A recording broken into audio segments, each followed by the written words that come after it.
The American left and their media poodles have long held up New Zealand as the model for how to properly deal with a lot of things, including COVID. But anyone who loves freedom should take note, because the Kiwis have a terrifying new response to rising COVID case numbers. They're throwing people into quarantine camps. If someone refuses in our facilities to be tested, they have to keep staying. So they won't be able to leave after 14 days. They have to stay on for another 14 days. So it's a pretty good incentive. You either get your tests done and make sure you're cleared, or we will keep you in a facility longer. So I think most people will look at that and say, I'll take the test. No leaving the camp until you're negative. The left's other COVID role model, the EU, is taking equally drastic measures. They're requiring government officials to use thermal imaging cameras designed by a Chinese company, the same one that provides surveillance equipment to the concentration camps that they call re-education camps for the Uyghur Muslims. Joining me now is Victor Davis Hanson, Hoover Institution Senior Fellow. Victor, are these the type of scenarios we're going to be facing under a Biden administration? Yeah, it's frightening. I mean, here the virus started in China, it was spread from China, and now China is offering the West the methodology and technology of fascism to supposedly cure what they started. It reminds me of Crassus in Rome. You know, he had the private fire brigade. He pulled up when a fire was devouring a house, and he said, for a price, I'll be willing to put your fire out, but better yet, I'll buy it at rock bottom prices. That's what the Chinese, that whole technology and methodology, I guess, is seen in the West by. But it's also bizarre because we're not in an ascending pattern. We're having 1 million tests per day almost, so we're bound to have more cases. But the cases are mostly asymptomatic. They're more younger. The death rate is going back down. The therapeutics, medicines are improving. The vaccination is on the horizon. It's not the time to double down on this lockdown. And it begs the question, why are these people doing these things? And in the case of New Zealand, they have a nation of 5 million people. They've only lost, tragically, but they've lost 25 people. That's an astounding low number to throw away personal freedom.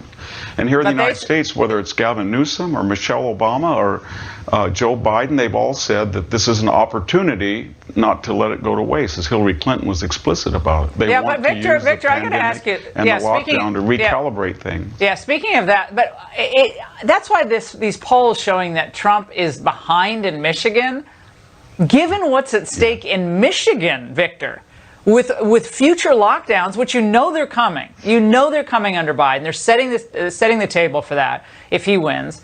So they're going to lose their economy. The virus will still be there as it was in Europe after their lockdowns. So what do they get? They get a wrecked economy and COVID. So how would Michigan go along with this in any resort? They're not going to. I don't think they're going to go along with it. I think another element, this has always been a class issue, and Trump is finally doing a good job in emphasizing that. The people who are out there working and have small businesses and can't afford to, avoid and do what I'm doing right now, telecommunicating, they don't have a choice, and they've been absolutely destroyed. And Amazon and Walmart and all these large conglomerates and people in the professions and insurance and law, high tech, they've done pretty well. And they're the people telling the rest of the country, you've got to lock down more, you've got to lose more money, we have to have zero chance that you're going to get infected.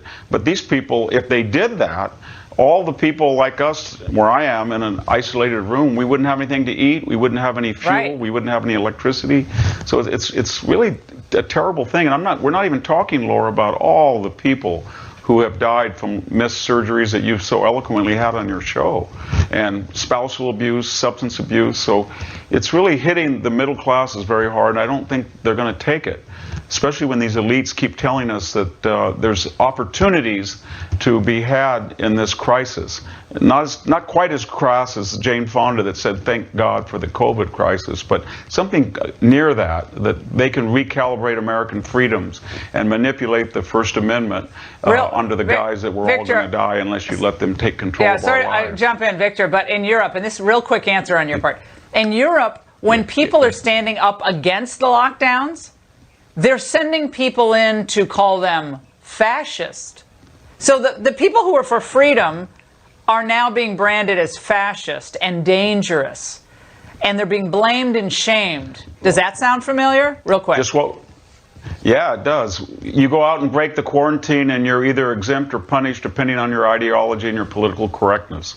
And that's what destroyed all confidence in the quarantine because it was unfairly applied according to politics and it was bankrupt. Yeah. Now, Europe's doing what we did. You're exactly right. It's familiar. And it's only going to get worse, if heaven forbid.